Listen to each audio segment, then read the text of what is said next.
Hello everyone. So Sean has made a video about morality. What he and this other author thinks is morality. Using an analogy, basically saying that we don't use the words to mean the same thing we did then. Such as good and evil and honesty and yada yada yada. And going through a long, convoluted analogy,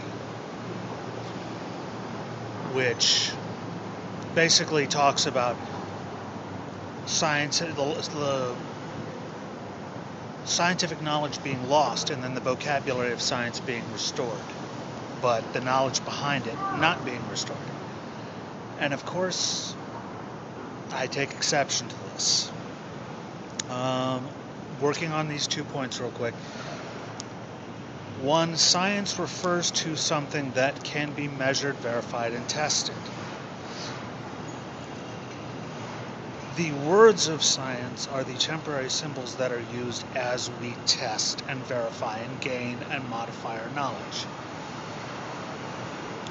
So, recovering the words without the knowledge is meaningless. You're making noises. With morality, there is no verifiable, testable, objective thing that we can point to. And he even took a commenter to task saying, you're saying there's no verifiable morality, therefore what's your proof of this? No.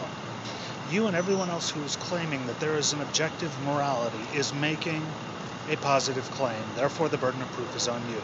And no one has ever succeeded in doing so. And I'm trying very hard to remain polite.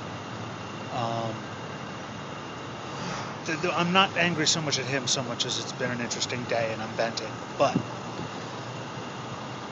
morality, historically, truck.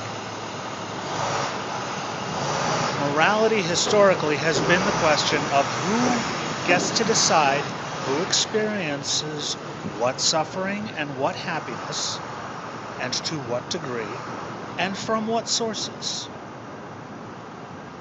Break down laws about murder, things about adultery, things about drugs, things about theft, things about violence, things about gambling, things about cheating at cards, things about not telling lies.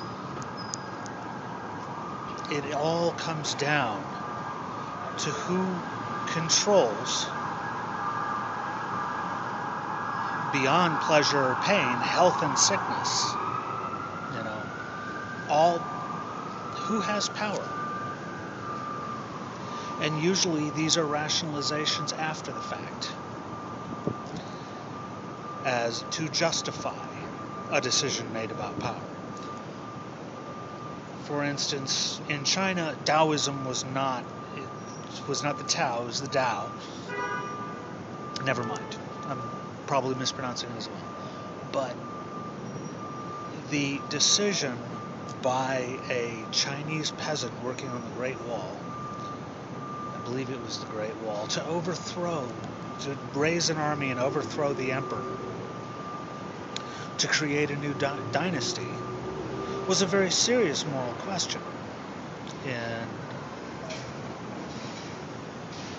And what turned out is that because the question of happiness and suffering tends to involve very tightly who is in power,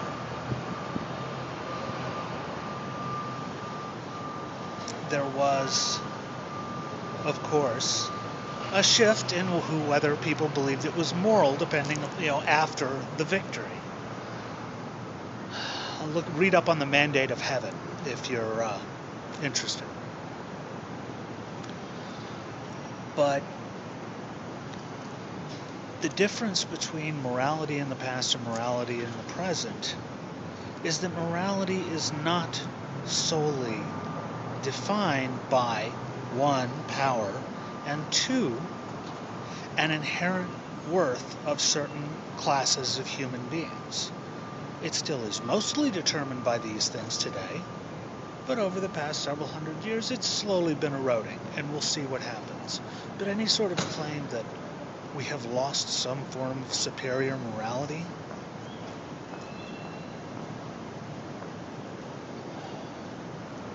That's a positive claim. Prove it. Thank you for your time and attention.